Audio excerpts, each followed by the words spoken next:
Hello YouTube family. तर चला आज बनवली आपण होळी स्पेशल बासवंदी, ती पण रामफळापासून तयार केलेली. तर चला मग पटकन रेसिपी बघू. त्या अगोदर साहित्य बघून घेऊया. तर त्यासाठी घ्यायचं अर्धा लिटर दूध घ्यायचं, 1 वाटी साखर, 1 चमचा पिस्ता, केशर दूध मसाला आणि नंतर 1 रामफळ पिकलेलं. आणि आता सध्या रामफळाचं पण सीझन चालू आहे, तर ही बासवंदी एकदा नक्की ट्राय करा. नंतर इकडं दूध तापायला ठेवायचं. अर्धा लिटर आपण इथं दूध घेतलं होतं.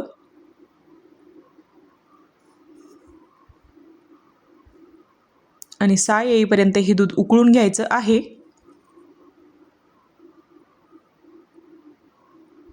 आपल्याला इथं दूध 30% आटवून घ्यायचं आहे. आणि नंतर बघा दुधाला पण साय यायला लागली होती.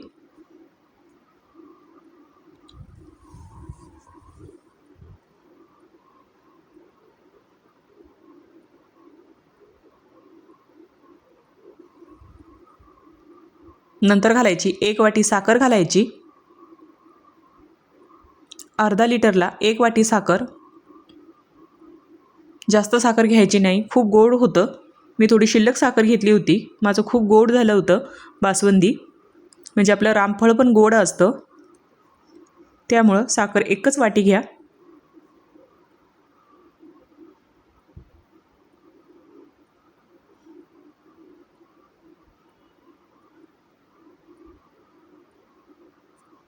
नंतर साखर विरघळली की त्यात दूध मसाला घालायचा.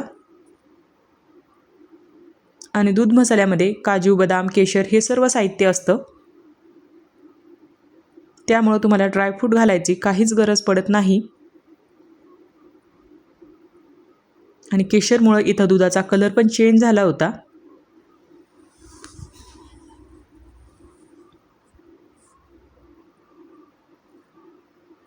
आणि हे व्यवस्थित परत अजून आपल्याला 10 मिनिटं उकळून घ्यायचं आहे दूध.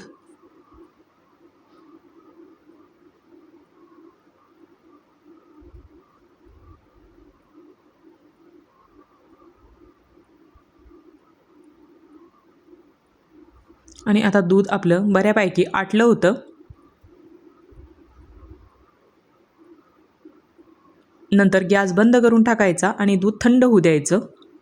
नंतर इकडं रामफळाचा गर काढून घ्यायचा आतमधला.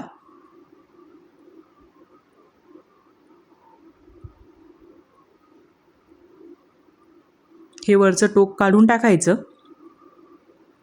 आणि नंतर आतमधला गर काढून घ्यायचा.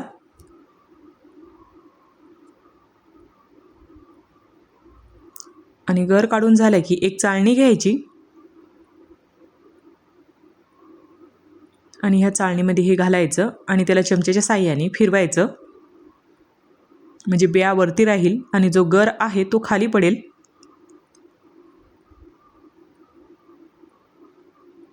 आणि इथं सर्व गर आपला खाली पडला होता आणि बिया वरती राहिल्या होत्या.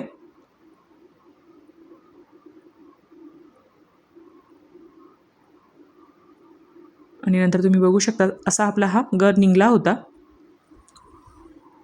आणि आता इकडं दूध पण आपलं थंड झालं होतं. हे अगोदर काढून ठेवायचं नाही, रामफळाचा गर तो काळा पडू शकतो. दूध थंड होईपर्यंत आपण हा गर काढून घ्यायचा आणि दूध थंड झाले की गर दुधामध्ये घालायचा.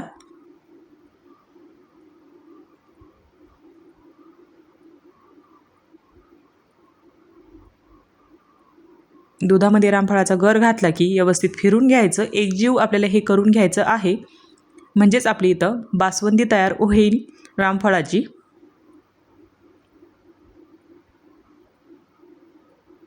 आणि व्यवस्थित आता आपले हे सर्व मिक्स झालं होतं त्याच्यामध्ये.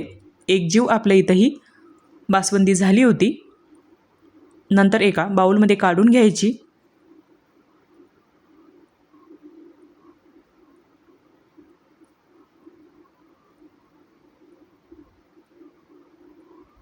आणि नंतर घालायचे वरून पिस्ता काप.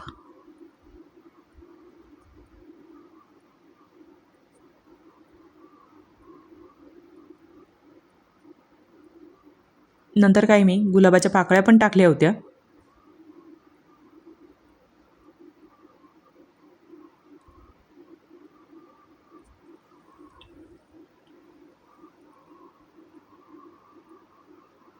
आणि नंतर फ्रीजमध्ये 10 ते 15 मिनटासाठी ठेवून द्यायचं थंड होण्यासाठी.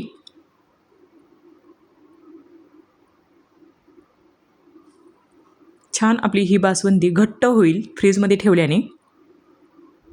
आणि 15 मिनटानंतर मी बासुंदी काढून घेतली आणि छान अशी ही बासुंदी घट्ट झाली होती आपली.